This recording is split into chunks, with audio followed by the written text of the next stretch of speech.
기본서는 90, 요약집으로는 31. 나중에 9월달 이렇게쯤 되면 개론이란 과목이 되게 고마워질 때가 있을 거예요. 개론은 왜냐면 민법은요, 민법하고 개론은 1차 과목이니까 뭐 어쩔 수 없이 두 개를 비교하는데, 민법은 진짜 막말로 한 달만 안 보잖아요. 한 달까지도 필요 없어요. 일주일만 안 보면 다 까먹어요. 그래서 얘는 시험 보러 가는 그 순간까지도 계속 손에서 놓으면 안 돼요. 그러니까 9월달, 10월달에도 계속 민법 문제는 풀고 계셔야 돼요. 그래서 그 좋은 방법이 뭐냐면, 이때 가서 민법 기본서 보고 있는 분은 없겠죠. 9월달, 10월달 가서. 9, 10월 가서 민법 기본서를 보고 있다는 얘기는 내년도 준비하고 있는 거죠. 그래서 9, 10월에는 기본서는 안 볼 테니까 민법에서는 문제집 볼 거예요, 문제집. 근데 그 문제집이 어떤 거냐면, 예를 들면 이제 나중에 한 5, 6월달 넘어서 7, 8월달쯤 되면 이렇게 장판지라고 해서 이렇게 위로 넘기는 문제집 있잖아요. 그 모의고사. 그 보통 한 뭐 많이 하는 데는 10회, 적게 하는 데는 뭐 한 8회 이렇게 해갖고 내는 책이 있어요. 이거를 매일 푸세요. 하루에 하나씩. 그래서 나는 돈이 없다 그러면 하나 가지고 계속 돌리시고, 좀 여유가 있다 그러면 여러 개를 풀어보세요. 그래서 걔 중에 어떤 분이 있었냐면, 옛날에 다른 학원에서 그 수업 듣던 분인데 7월 달에 오셔갖고 그 작년에 공부를 하셨는데 7월 달에 오신 거예요. 그럼 7월 달에 오면 사실 공부를 새로 하기가 쉽지 않죠. 그래서 1차만 해갖고 떨어졌어요. 그래서 그때 느끼신 게 뭐냐면, 이제 문제 풀이 할 때 들어오셨으니까 이게 문제만 많이 풀어보면 되겠구나 이 생각을 많이 했다는 거예요. 그래서 수업을 이제 11월부터 다시 등록을 해서 들으시면서 1월 달부터 작년에 이 책을 다 사놓으셨대요. 그 작년 책을 갖다 놓고 1월 달부터 매일 40문제씩을 푸는 거예요. 그래서 하루는 개론, 하루는 민법, 1월 달부터. 근데 그게 가능했던 게 이제 작년도 공부하셨던 분이니까. 그래서 이 문제집을 본인 말로는 10권 풀었다는데, 잘 모르겠고, 10개를 실제로 푸른지는 모르겠고, 어쨌든 한 5권 이상은 풀어보셨을 거예요. 그리고 내린 결론이 뭐냐면, 이렇게 5권 풀었으면 예를 들어 10회분이다 그러면 40문제씩이니까, 그러면 400문제 아니에요? 그럼 400문제를 5권 풀어봤으니까 2000문제 풀어본 거잖아요. 그럼 2000문제를 풀어보시고 내린 결론이 뭐냐면, 그 중에 1500개는 똑같더라 이거예요. 문제가 똑같더라 이거. 그러니까 보는 순간 어떤 거는 이 문제 어디 출판사 거 무슨 책에서 풀어봤는데 답 바로 나오더라 이거예요. 그래서 이분이 모의고사 보면 맨날 개론하고 민법은 90점을 항상 넘겼었어요. 두 과목 다. 그러니까 1차가 이렇게 어느 정도 정리가 되니까 그 다음부터 2차도 쉬워지죠. 그래서 이분이 한 얘기가 뭐냐면, 9, 10월 되면 사실 책 읽고 있으면 안 보인다 이거예요. 기본서 아무리 읽으려고 해도 잘 안 보이더라. 그래서 자기는 문제집 읽었다 이거예요, 문제집. 그래서 수업 듣는 거와는 별개로 개별적으로 그 문제집을 계속 풀었다는 거죠. 근데 사실 이건 재수했던 분이라서 가능한 거고, 이게 좀 빠르죠. 1월 달부터 풀기는. 그러니까 나중에 뭐 한 5, 6월 달쯤 되면 그때부터는 매일 40문제씩 정도라도 풀으시라는 거예요. 적어도 무슨 과목만이라도 민법. 9, 10월까지 계속 하루도 빠뜨리지 마시고. 그러면 공부했던 게 어느 정도 실력이 계속 유지가 된다 이거예요. 실력이. 따로 뭐 책 안 보고 기본서 읽어보고 뭐 이렇게 안 하더라도 내가 어느 정도 이렇게 민법 수준이 올라가면 그다음부터는 문제만 풀고 있어도 그 실력이 절대 줄지는 않는다는 거죠. 근데 이마저도 안 하면 어떻게 된다는 거예요? 다 까먹어요, 다 까먹어요, 민법은. 근데 개론은 이렇게 올라가기도 힘들지만, 요만큼 올라가고 말지만, 어쨌든 요만큼 올라가고 나서 따로 문제를 안 풀더라도 잘 안 까먹어요. 그러니까 나중에 9, 10월 돼서 이제 2차도 공부하셔야 될 거 아니에요. 그럼 이때 누구는 부담이 없다는 거예요. 개론에 대한 부담은 별로 없다는 거예요. 공부한 내용이 잘 까먹어지질 않으니까. 법과목이 아니라. 그래서 개론 가면 나중에는 잘 안 보게 되세요. 그래서 시험 다가올수록 민법하고 나머지 2차 과목들 열심히 하는 거죠, 법과목들. 그리고 얘는 그렇다고 아예 안 할 수 없으니까 요 정도로 그냥 매일이 어렵다면 뭐 일주일에 한 2번 정도, 2-3번 정도 이렇게 40문제 정도씩만 풀고 계셔도 실력 유지가 된다는 거죠. 그러니까 그래서 이분이 내린 결론이 그래요. 그래서 그 모의고사만 보면 했던 이분이 대놓고 1등 했으니까. 이분이 한 얘기가 그거예요. 어떻게 공부하세요? 그랬더니 자기는 딴 거 아무것도 안 한대요. 그냥 수업 선생님이 하는 거 듣고 매일 아침에 학원에 오면, 뭐 아니면 수업 끝나고 나서든 매일 하루에 40문제씩을 푼다는 거예요. 개론, 민법. 그리고 이게 어느 정도 1차가 어느 정도 자신이 붙으니까 2차도 똑같이 그렇게 해서 붙었대요. 그래서 본인 말로는 10건 풀었다는데 모르겠고 왜냐면 출판사가 10개가 없어요. 10개를 풀 수가 없어. 그러니까 제가 보기엔 한 5건을 2번 돌리셨다는 얘기인지는 모르겠는데 어쨌든 그렇게 풀었대요. 그래서 본인 말로는 과목별로 한 2,000문제씩 풀어봤는데 그 정도 풀어보고 내린 결론이 그 중에 90%는 문제가 다 똑같더라. 그러니까 어디 걸 풀어도 크게 차이는 없다. 근데 어쨌든 꾸준히 푸는 게 중요하더라 이거죠. 그렇게 해서 붙었습니다. 그래서 이분이 만약에 수석을 아직도 발표했었다면 이분이 수석이었을 가능성도 꽤 있어요. 왜냐면 모의고사 보면 항상 평균이 1차는 거의 90 몇 점, 2차도 뭐 89, 뭐 88 거의 이 정도. 그러니까 공법도 거의 80점 이상씩 나오고 이랬었으니까.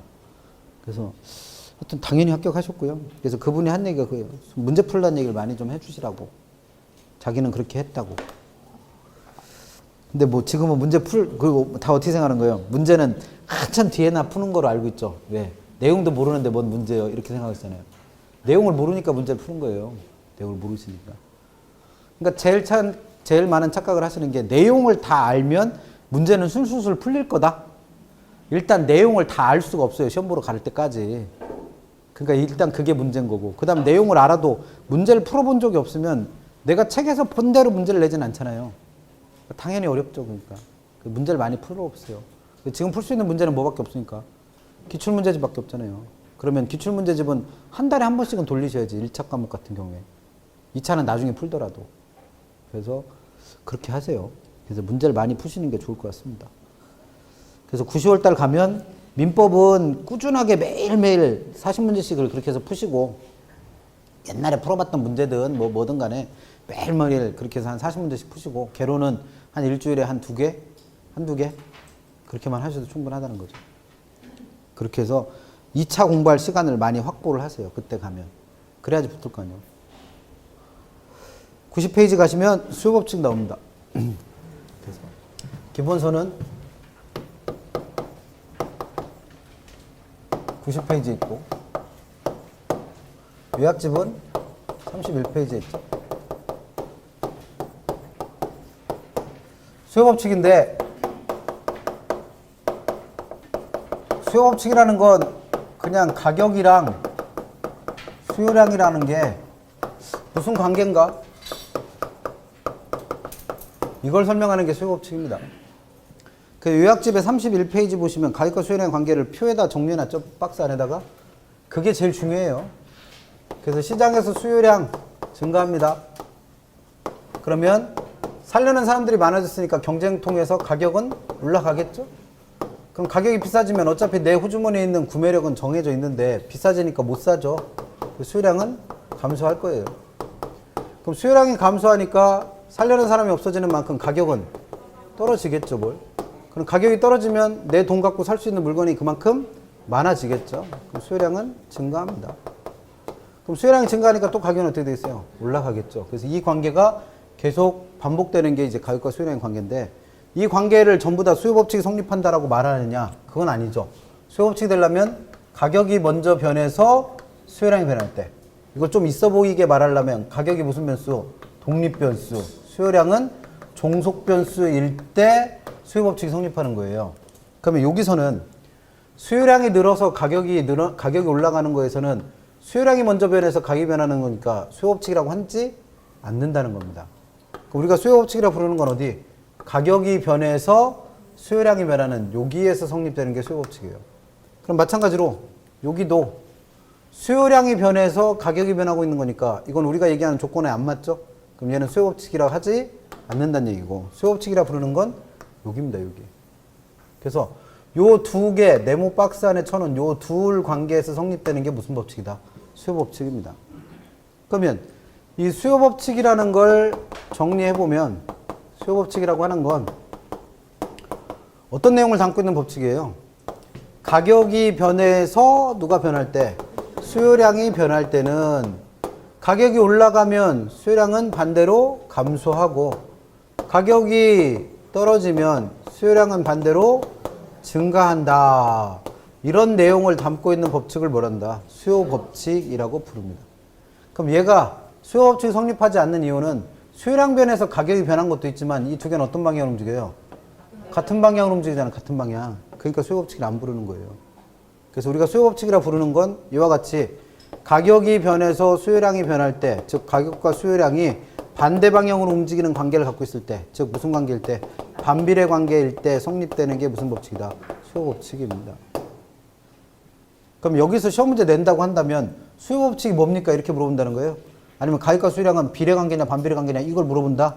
그런 문제는 없다는 거예요. 그럼 시험 문제에서 물어볼 때는 가격이 오를 때 수요량은 어떻게 되나요를 물어요. 거꾸로 수요량이 감소할 때 가격은 어떻게 변하느냐를 묻습니다. 가격이 떨어지면 수요량은 어떻게 되는지를 묻고 수요량이 증가할 때 가격은 어떻게 되는지를 물어보니까 우리가 꼭 알고 있어야 될 건 요 내용이에요. 그래서 그 중에서 우리가 뭐라 부르는 거 수요법칙이라는 게 도대체 어떤 건지 그거 알고 계실 게 수요법칙에서 공부하실 내용입니다. 그래서 이걸 내용으로 물었던 문제가 뭐예요? 이걸 물었던 게. 예를 들어서 최근에 나왔던 문제 중에 이게 탄력성 문제긴 한데 수요의 가격 탄력성이 2일 때 가격이 4% 인상되면 수요량은 어떻게 변하나요? 이걸 시험 문제 물었었던 게 있죠. 그럼 얘가 몇 퍼센트 변합니까를 물어보는 건 뭐예요? 이 숫자를 구하는 건. 이건 탄력성 문제예요. 왜? 얘가 이 수요의 가격 탄력성 2란 얘기는 이 두 개를 곱한 값만큼 누가 변하는 거니까? 수요량이 변하는 거니까. 그럼 얘가 8%, 요 8을 구하는 건 무슨 문제? 탄력성 문제입니다. 그래서 보기 3번에 뭐가 있었고 8% 증가가 있었고 보기 4번에 8% 감소가 있었어요. 그럼 8%를 구하는 건 탄력성 문제니까 이렇게 줬고 증가냐 감소냐를 확인하는 건 뭐예요? 수요 법칙. 그 답은 몇 번 돼야 돼? 4번 돼야죠. 왜? 가격 올랐으니까 수요량은 어떻게 된다? 감소한다. 이럴 때 수요 법칙 물어본다. 그러니까 제일 속 터지는 분들이 누구요? 3번 찍는 분. 왜? 뭐도 모르고 시험 보고 들어가는 거예요? 수요 법칙도 모르고 시험 보고 있는 거예요. 그래서 가격 오르면 수요량은 어떻게 된다? 감소한다. 이걸 무슨 법칙? 수요 법칙. 이걸 몰라서 공부를 못 한다는 거예요. 얼마나 속 터져. 가격 오르면 수요량 어떻게 돼요? 감소. 이걸 수요 법칙이라고 합니다. 그러니까 반비례 죽어라 외워봐야 답 안 나와요. 반비례 뭘 하셔야 돼? 뜻을 하셔야지 뭐. 이게 수요 법칙입니다. 그러면 이런 가격과 수요량의 관계를 다른 방법으로 표현하는 것도 있다는 거죠. 그래서 이런 가격과 수요량 관계를 이렇게 반비례한다 말로 표현하지 않고 뭐로 표현한 거? 수식으로 표현한 걸 수요 함수라 부릅니다. 그럼 수요 함수는 가격과 수요량의 관계를 식으로 표현한 거니까 수요량을 영어로는 QD, 가격을 영어로는 P로 표시하니까 QD 이꼴 FP라는 형태로 주어지는 어떤 식이 있다면 이걸 우리는 무슨 함수라 부른다? 수요 함수라 부릅니다. 그럼 시험 문제는 아까처럼 P 이꼴 100-4QD를 우리는 뭐라고 읽었어요? 개별 수요 함수라고 읽었죠. 그렇잖아요. 그래서 이거 이용해서 구한 P 이꼴 100-2QM도 우리는 뭐라 읽었어? 시장 수요 함수라 읽었단 말이에요. 그럼 얘가 수요 함수인지 알아볼 수 있으면 되죠. 수요 함수인지 알아보는 방법. 왜? P와 QD의 식을 수식으로 만들었으니까 수요 함수다? 그럼 이거 갖고 설명한 거고. 이 수요 함수는 어떤 성질을 갖고 있다는 거예요? 얘가 감소함수 관계를 갖고 있어요. 그러니까 감소함수라는 얘기는 가격이라고 하는 독립변수가 변하는 방향과 수요량이라고 하는 종속변수가 움직이는 방향이 어떻게 되어 있는 거? 반대로 되어 있는 겁니다. 반대. 그럼 얘가 반대로 움직이는 걸 확인하는 방법은 가격 앞에 있는 부호랑 수요량 앞에 있는 부호가 어떻게 되어 있으면 반대로 되어 있으면 이건 무슨 함수예요? 이건 수요함수예요. 그래서 지금도 얘가 수요함수인지 알아보는 방법. 가격 앞에 있는 부호랑 수요량 앞에 있는 부호가 어떻게 되어 있습니까? 반대. 이걸 똑같이 바꾸면 어떻게 됐었어요? QD 이꼴 25-4분의 1 P였죠. 방금 전에 풀어드린 거 다시 얘기하는 거예요, 지금. 그러면 얘도 수요함수라 불렀죠. 왜? 가격이랑 수요량의 관계를 수식으로 표현했는데 가격 앞에 있는 부호랑 수요량 앞에 있는 부호가 어떻게 되어 있습니까? 반대. 그럼 이런 모양으로 주어지는 함수가 있으면 이건 무슨 함수구나? 수요함수구나 알아볼 수만 있으면 된다는 거예요. 왜? 여러분들 보고 수요함수식 도출하라고는 안 물어보니까. 그래서 이런 성질을 갖는 함수를 우리는 뭐라 불러요? 감소함수라 불러. 그래서 수요함수가 무슨 함수의 성질을 갖는다는 건 감소함수의 성질을 갖는다는 건 가격과 수요량이 서로 무슨 방향으로 움직인다? 반대 방향으로 움직인다라는 걸 표현하는 또 하나의 방법입니다. 그래서 이런 수요함수를 이용해서 그래프 그릴 수 있다는 거죠. 그걸 무슨 곡선? 수요 곡선. 그래서 가격과 수요량의 관계를 가지고 그래프를 그려보면 가격과 수요량은 반대 방향으로 움직이는 관계가 있으니까 얘가 가격이고 얘가 수요량일 때 가격이 올라가면 수요량은 반대로 줄어든다는 얘기죠. 가격이 떨어지면 수요량은 반대로 늘어난다는 얘기예요. 그래서 그 모양이 어떤 형태? 이렇게 우하향하는 모양으로 그려지는 곡선이 있다면 이걸 무슨 곡선? 수요 곡선이라 부릅니다. 그러면 수요 곡선은 제일 중요한 게 뭐예요? 모양. 어떤 모양이다? 우하향. 그럼 얘가 우하향한다라는 거의 뜻은 가격이 올라가면 수요량은 여기에 있다가 일로 가버릴 거 아니에요. 그럼 여기 있던 게 일로 갔다는 얘기는 그만큼 수요량이 어떻게 되고 있다? 줄어들고 있다라는 걸 이 그래프를 통해서 표현하는 거죠. 그래서 가격이 올라가면 수요량이 감소한다는 걸 어떤 모양의 곡선을 가지고 우하향하는 모양의 곡선을 가지고 설명한 걸 수요 곡선이라고 부릅니다. 그럼 시험 문제에서 수요 법칙이 반비례한다. 수요 함수는 감소 함수다. 수요 곡선은 우하향한다. 죽어라 외워봐야 답 안 나온다는 얘기예요. 얘네들이 갖고 있는 뭘 아셔야 돼? 뜻. 그럼 얘네들이 갖고 있는 뜻은 뭐예요? 가격이 변해서 누가 변할 때는 수요량이 변할 때는 이 두 개가 반대 방향으로 움직인다. 똑같은 걸 표현하고 있는 겁니다. 그래서 기출됐었던 문제 중에 어떤 게 있었다고 그랬어요? 기출 문제 중에. 이렇게 생긴 수요곡선 A가 있고 이렇게 생긴 수요곡선 B가 있다. 그래서 문제 보기 중에 A는 가격이 오르면 수요량 감소하지만 B는 가격이 오르면 수요량은 증가한다. 얘가 맞나요? 틀리나요? OX, X. 얘는 가격이 오를 때 수요량 감소하듯이 얘도 가격이 오르면 수요량이 감소해야죠. 어떻게 하신 거예요? 어떻게 하신 거예요? 그리고 그게 정답이에요. 우하향하는 걸 보고. 우하향하는 관계. 수요곡선이 우하향한다는 얘기는 가격과 수요량이 서로 어떤 방향으로 움직인다는 거예요? 반대 방향. 이것만 아시면 된다고. 공인중개사 수준에서 말하는 수요법칙은 이게 다예요. 원래 경제론에서 말하는 수요법칙은 절대 이런 거랑 이렇게 흉내도 안 내요. 훨씬 더 어렵게 설명하는데 우리 수준에서 알고 있을 건 저거면 돼요. 왜냐면 어차피 수요함수 도출하라고 안 내고 수요곡선 그리라고 안 내니까 어떤 곡선이 주어졌을 때 얘가 뭐라는 거 수요곡선을 나타내고 있다는 것만 아실 수 있으면 되고 그 수요곡선이 의미하는 바는 뭐다? 가격이 오르면 수요량은 감소한다라는 것만 알아내시면 되죠. 그래서 문제에서 이와 같이 가격 올랐다라고 주어지면 무조건 수요량은 어떻게 되는구나? 감소하는구나라고 알아낼 수만 있으면 돼요. 그게 수요법칙에서 알아야 될 내용입니다. 그러니까 공부하셔야 될 건 누구요? 지금 빨간색으로 표시해드린 이 두 개. 그래서 그것만 아시면 됩니다. 그 다음 또 하나 정리하셔야 될 게 뭐라고 했어요? 수요법칙 성립하는 이유는 알아야 된다고 그랬죠? 수요법칙 성립하는 이유. 그래서 가격이 비싸지면 수요량이 감소하는 이유가 뭐예요? 가격이 비싸지면 수요량이 감소하는 이유. 돈이 왼수지 뭐예요? 비싸면 못 사잖아요. 왜? 돈이 없으니까. 그게 수요법칙 성립하는 이유예요. 근데 그렇게 물어보면, 그렇게 얘기하면 좀 없어 보이잖아요. 그래서 좀 뭔가 있어 보이려고 설명하는 게 누구요? 대체효과와 소득효과. 그러니까 대체효과든 소득효과든 결국 이게 왜 나타나는 거예요? 돈이 없어서. 돈이 없어서. 그럼 대체효과라는 건 뭘 설명하겠다는 거예요? 대체효과라는 건. 수요법칙이 성립하는 이유를 설명하는 거니까 A라는 저하의 가격이 어떻게 될 때? 비싸질 때 A라는 저하의 수요량은 어떻게 된다? 감소하죠. 이게 무슨 법칙이니까? 수요법칙. 왜 그러냐 이거예요. 왜 그러냐. 그걸 대체효과에서는 어떻게 설명한다? 이 대체제라는 걸 이용해서 설명합니다. 그럼 대체제라는 건 재화가 두 개가 있는데 그 두 재화는 가격면에서나 용도면에서나 효용면에서 비슷한 재화인 거예요. 두 개를 뭘 써도 상관없는 재화를 대체제라 부르는데 A라는 재화의 가격이 올라갑니다.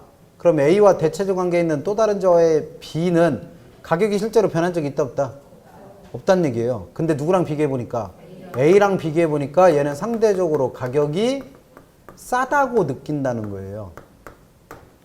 예를 들어서 식당에 갔더니 짜장면과 짬뽕이 대체적 관계입니다. 왜? 가격도 비슷하고 먹으면 배부르는 거 다 똑같고 다 국수라는 것도 똑같으니까 용도나 효용면에서 비슷하죠.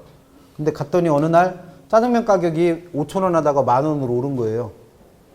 원래는 짜장면도 짬뽕도 다 5,000원이었는데 짜장면 가격만 5,000원에서 10,000원으로 올린 겁니다. 그럼 사람들은 짬뽕을 보고 무슨 생각을 한다는 거예요? 짜장면에 비해서 싸다라고 생각을 한다는 거예요. 실제로는 가격이 변한 적이 있다 없다? 없지만. 그럼 사람들은 짬뽕 먹어요? 짜장면 먹어? 짬뽕 먹지. 그래서 B의 수요가 어떻게 된다? 증가하는 거예요. 왜 그런 거예요? 돈이 없으니까 짬뽕 먹는 거지.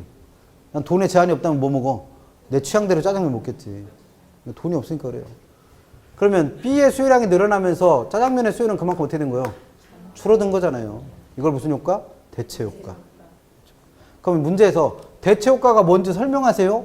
안 물어본다는 거예요. 그러면 대체 효과라는 거와 소득 효과라는 걸 어떻게만 하실 줄 아시면 된다. 구별만 할 줄 아시면 돼요. 그럼 구별하려면 대체 효과를 설명하려면 반드시 재화가 몇 개? 2개 있어야 되고 어떤 재화의 가격이 올라가니까 그것과 대체적 관계는 또 다른 재화의 뭐의 변화로? 상대 가격의 변화로 수요량 변화를 설명한다면 이걸 대체 효과다라고 이해하시면 됩니다. 이에 반해서 소득 효과는 똑같은 걸 설명합니다. 뭐 A라는 재화의 가격이 어떻게 되니까 올라가니까 A라는 재화의 수요량은 어떻게 된다? A 가격 올라가면 A 수요량 어떻게 돼요? 감소하죠. 이걸 무슨 법칙? 수요 법칙. 그 이유를 설명한다는 거, 그 이유를. 그 이유를 뭘 이용해서? 이 물건을 소비할 소비자들의 뭘 가지고? 소득. 그러면 어떤 물건의 가격이 올라요. 이걸 물가가 오른다고 설명을 해봐요. 예를 들어서. 물가가 오르면 어머니들이 요즘에 맨날 하는 얘기가 뭐냐면 마트 가면 사올 게 없다고 그러죠. 그 얘기는 뭐예요? 옛날에는 10만 원을 들고 마트를 갔다. 그러면 마트에 있는 카트를 꽉 채워갖고 장을 봐왔단 말이에요. 10만 원 들고 가면. 근데 요즘에 10만 원 들고 가면 카트 반도 못 채워온대죠. 그만큼 뭐가 오른 거예요? 물건의 가격이 오른 거예요. 그러면 그 10만 원을 우리는 소비자들의 뭐다? 명목소득이라 부릅니다. 그러면 물가가 비싸지거나 싸거나 뭐에는 변화가 없다. 10만 원이라고 하는 명목소득에는 변화가 없죠. 근데 그 10만 원을 가지고 채운 카트의 양이 뭐예요? 그 10만 원의 실질소득이에요. 그러면 이만큼 물건의 가격이 비싸져서 물가가 높아지면 소비자들은 뭐가 주는 거예요? 명목소득에는 변화가 없지만 실질소득이 카트를 채울 수 있는 양이 그만큼 어떻게 되는 거예요? 줄어요, 줄어. 그럼 소득이 줄었으니까 나는 물건 사, 못 사? 못 사잖아요. 그러면 그만큼 수요량은 어떻게 되는 거예요? 감소. 이렇게 설명하는 걸 무슨 효과? 소득 효과라고 부릅니다. 그럼 소득 효과는 재화 몇 개만 있어도 돼요? 하나만. 그래서 그 재화를 소비하는 누구의? 소비자들의 뭐의 변화로? 실질 소득의 변화로 수요량 변화를 설명하는 걸 무슨 효과? 소득 효과라고 부릅니다. 그래서 구별하라고 냅니다. 그러니까 수요 법칙에서 꼭 알고 있어야 될 건 뭐예요? 가격 오를 때 수요량은 어떻게 된다? 감소한다. 거꾸로도 아셔야 돼요. 수요량이 늘어날 때 가격은 어떻게 된다? 가격은 올라갑니다. 올라가. 수요량 늘면 가격 올라요. 이것도 아셔야 된다고. 이것도 아셔야 되지만 문제는 이걸 몰라서 틀리는 거니까.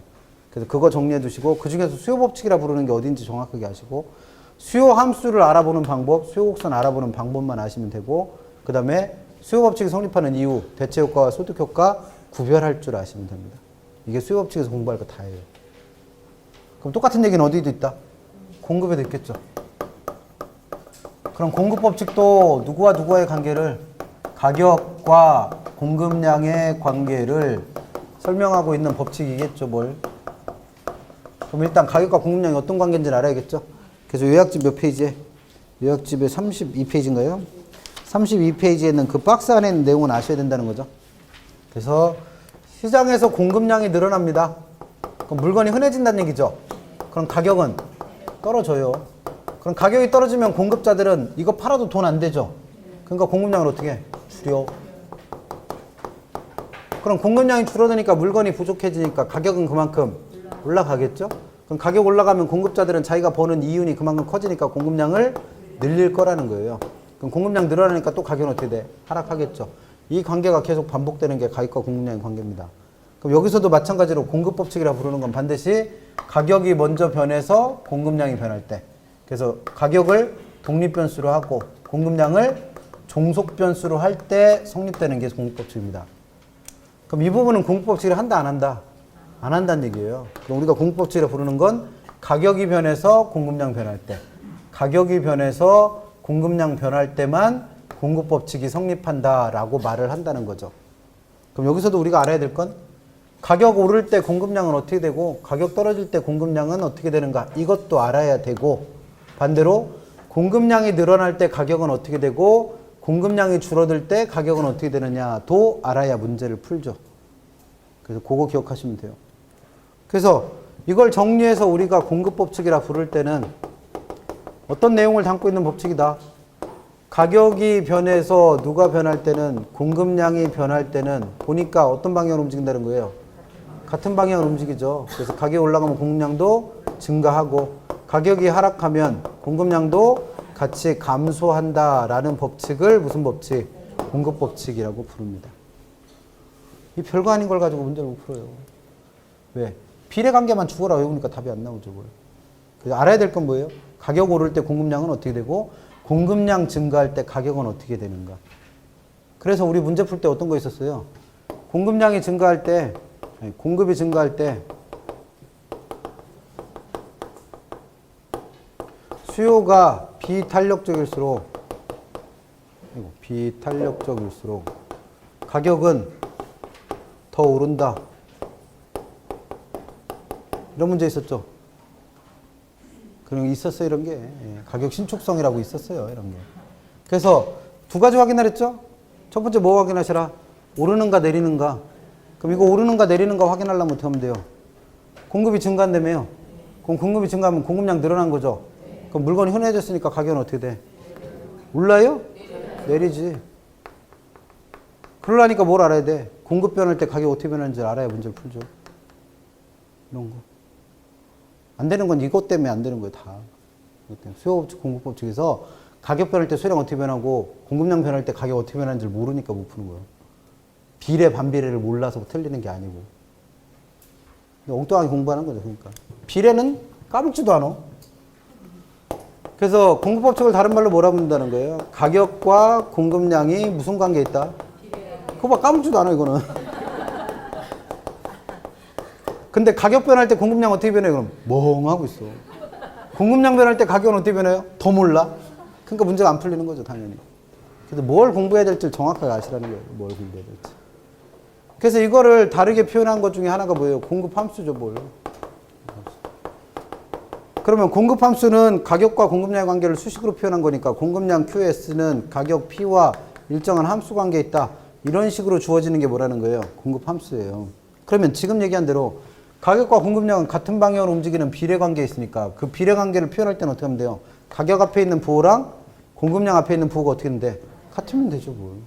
그래서 혹시라도 얘가 마이너스면 얘도 마이너스 되면 되는 거죠. 그래서 이런 성질을 갖고 있을 때, 즉 독립변수와 종속변수가 같은 방향으로 움직이는 함수일 때 이걸 무슨 함수로 한다? 증가함수라 불러요.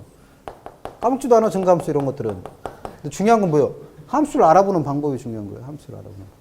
그래서 만약에 문제에서 QS 니꼴 100 플러스 EQ, EP 이렇게 주어져 있는 식이 있다. 그러면 아, 이건 무슨 함수구나? 공급함수구나 라고 알아볼 수만 있으면 돼요. 만약에 P 니꼴 100 플러스 뭐 4QS 이렇게 주어진 게 있다고 가정을 해봐요. 그럼 이것도 가격 앞에 있는 부호랑 공급량 앞에 있는 부호가 같으니까 무슨 함수구나? 공급함수구나 알아볼 수만 있으면 된다고요. 우리 시험에서는. 그래서 이걸 가지고 뭘 그린 거? 그래프 그린 걸 공급 곡선이라 그린다는 거죠. 그럼 공곡선을 그릴 때는 가격이랑 공급량의 관계를 나타내는 거니까 이렇게 표시해 놓고 가격과 공급량이 어떤 방향으로 움직이니까 같은 방향으로 움직이니까 가격이 올라가면 공급량도 늘어날 거 아니에요. 가격이 떨어지면 공급량도 감소하고. 그러니까 이거 이런 모양 나온다는 거죠. 그래서 이걸 무슨 모양이라? 우상향한다라고 표현합니다. 그래서 공곡선이 우상향한다라는 건 뭘 표현한다? 가격이 올라가면 여기 있던 공급량이 일로 가버릴 거 아니에요. 가격이 올라가면 이렇게 될 거 아니에요. 이렇게. 그럼 이렇게 된다는 건 뭐예요? 여기 있던 공급량이 여기까지로 어떻게 된다? 늘어났다는 걸 말합니다. 그래서 이와 같이 어떤 모양으로 나오는 우상향하는 모양으로 나오는 곡선이 있으면 아, 이건 무슨 곡선이구나? 공급 곡선이구나 알아보실 수만 있으면 됩니다. 그래서 이게 수요법칙 공급법칙에서 공부할 거 다고 꼭 알아야 될 건 뭐예요? 지금 표로 이거 그 박스로 쳐놓은 요 내용들. 그 다음에 수요법칙에서는 거기다 추가해서 뭐 성립하는 이유, 대체효과와 소득효과까지 구별하실 수 있으면 됩니다. 그래서 앞으로는 제발 가격 올랐습니다. 수요량 어떻게 돼요?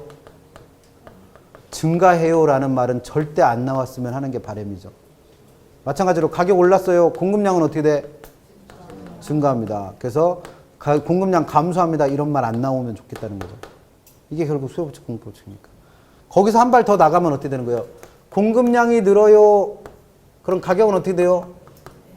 내려가요. 이거 찾아낼 수 있고. 그 다음에 수요량이 늘어요.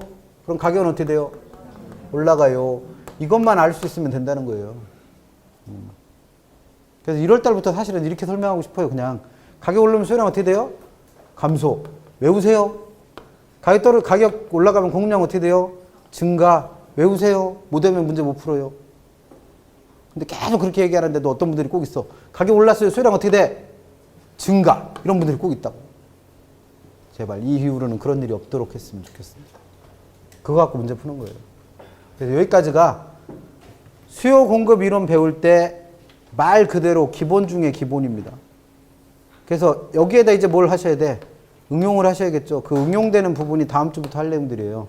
그러니까 기본적인 부분들 가장 기본적인 것들 잘 정리하셔서 다음 주 거부터 보시면 되겠죠. 그래서 오늘은 여기까지 합니다. 그래서 집에 가셔서 잘 정리해 보시고 처음에 말씀드린 것처럼 수업이 너무 빨라서 무슨 얘기인지 도대체 모르겠다. 그러면 3, 4월 동영상을 좀 보세요. 동영상에서는 이거 1시간 내내 설명했었어요. 그러니까 그거 보고 조금 더 자세히 이해하시고 싶으시면 하시는데 어차피 지금 시점에서는 이해가 중요한 게 아니라 뭐예요? 배운 내용을 정리해서 이제 외우기 시작하셔야 돼요. 그래야 문제를 푸니까. 수고들 많이 하셨고 연휴인데 나와서 공부하시느라고 고생이 많으시네요. 내일도 수업하고 뭐 모레도 하는 것 같던데. 그래서 잘 하시고 다음 주에 건강한 모습 뵙겠습니다. 수고하셨습니다. 감사합니다.